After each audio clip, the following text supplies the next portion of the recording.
4-3 in comeback fashion in overtime against the Buffalo Sabres. Let's talk about it. Ooh, baby. 5 straight wins, count them, 5 for your Washington Capitals. They are 9-1-1 in their last 11 games, and this game on Thanksgiving Eve, for all of my American friends, Canadian Thanksgiving, of course, was all the way back in October, but I recognize that a lot of the Caps fans who are watching these videos are Americans, so happy Thanksgiving to all of my American friends. Hope you're having a great holiday. And yes, Thanksgiving Eve, it was one of those games for the Washington Capitals where they just found a way to win it, right? They found a way to get the job done. It doesn't always have to be pretty, although the comeback was certainly a thing of beauty, right? But yeah, just find a way to get it done no matter what. 2 points is 2 points. Everybody in a Caps jersey goes home happy for Thanksgiving, right? First period, the Sabres, they quickly go up 2-0. The second of those 2 goals being an absolutely gorgeous first NHL goal for rookie Zach Benson. He went between his own legs to fool Caps netminder Darcy Kuemper there. So a beautiful goal there for the kid. And as a hockey fan, you know, you admire it for sure. But as a Caps fan, you want Darcy Kuemper to make that save. And I am by no means trying to slander Darcy Kuemper here, but his save percentage early in games has been a thing, right? It just has. There's no denying it at this point. You know, he has consistently let in too many early goals in games. I believe tonight, again, it was 2 goals against on the first 7 shots, I believe it was, right? And the Caps, they seem to always find themselves down in the games where he is the starting goaltender, and that has just been a fact. Whereas on the flip side, I believe, you know, while he was out injured here for the last little bit, did the Caps not score first in every game that either Charlie Lindgren or Hunter Shepard was starting?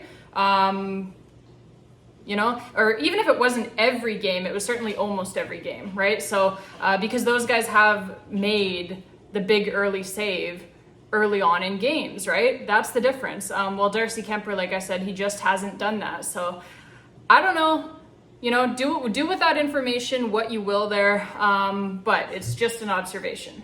However, luckily, your Washington Capitals are able to make up for it, and they would start the comeback near the end of the first period with defenseman Alexeyev scoring his first career NHL goal. And this goal by the Washington Capitals was a result of heavy forechecking here by the fourth line, and in particular by Beck Malenstein, who was an animal once again on that shift. How many times have we said that now for Beck Malenstein?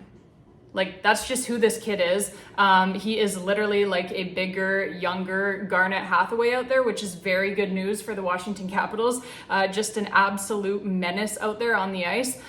So the heavy forechecking wins the puck battle for the Caps, gets it back to Alexeyev at the point, and his shot finds its way home to cut the Sabres lead in half at 2-1.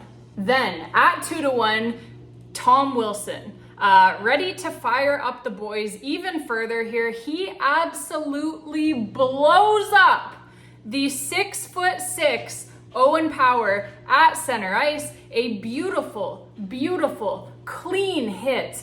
But as is so often the case nowadays in this modern NHL, even when the hit is totally clean, somebody out there somewhere still wants you to have to answer for it, right? And we know certainly that Tom Wilson does not have a problem doing that. And so he obliges Jordan Greenway here. And this honestly turned out to be mostly a wrestling match because Greenway was trying to hold on to Wilson's jersey for dear life so as not to let Willie get the haymaker free.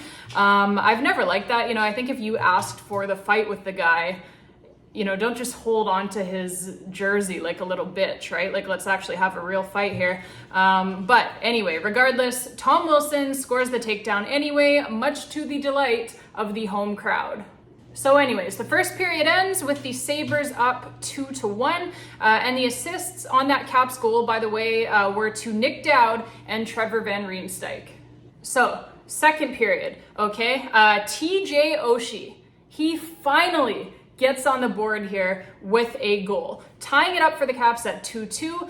This was a long time coming for TJ Oshie, certainly.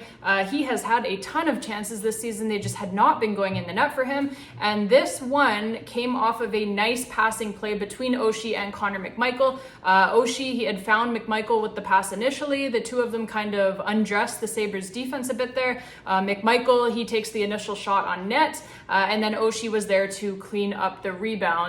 2-2 hockey game, all tied up. McMichael with the only assist on that one. Then, as the Caps have taken over this game here, okay, the Sabres all of a sudden find themselves on a 5-on-3 power play. And unfortunately, after the Caps had put forth another great penalty killing effort and had mostly killed this one off, the Sabres would finally get a goal right near the end of it, beating Darcy Kuemper for the 3-2 lead. And with that, the Washington Capitals' insane penalty kill streak finally comes to an end here. They had not allowed a power play goal against in their previous 10 games. Then, to finish off the second period, the Caps are again putting on insane pressure at the Sabres end of the rink. They have got the Sabres completely gassed at the end of the period here, but unfortunately, time runs out on the Capitals before they could find the tying goal. And so the second period ends with the score still being 3-2 Sabres. Third period. So, as the Caps have been controlling play down at the Sabres end of the rink for the first half of the third period here, the refs, right? They decide to call a ticky-tack slashing penalty on Connor McMichael right as they are simultaneously not calling the penalty on the hit from behind of Rasmus Sandin, which sent Sandin flying face first into the boards, by the way.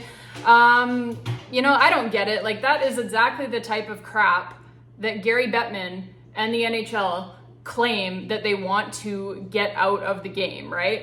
But here we see they are more concerned with making the call on a ticky-tack stick penalty that didn't affect anybody at all, rather than, calling the hit from behind that could have seriously injured the guy. So I don't know. What can you say? It is a joke.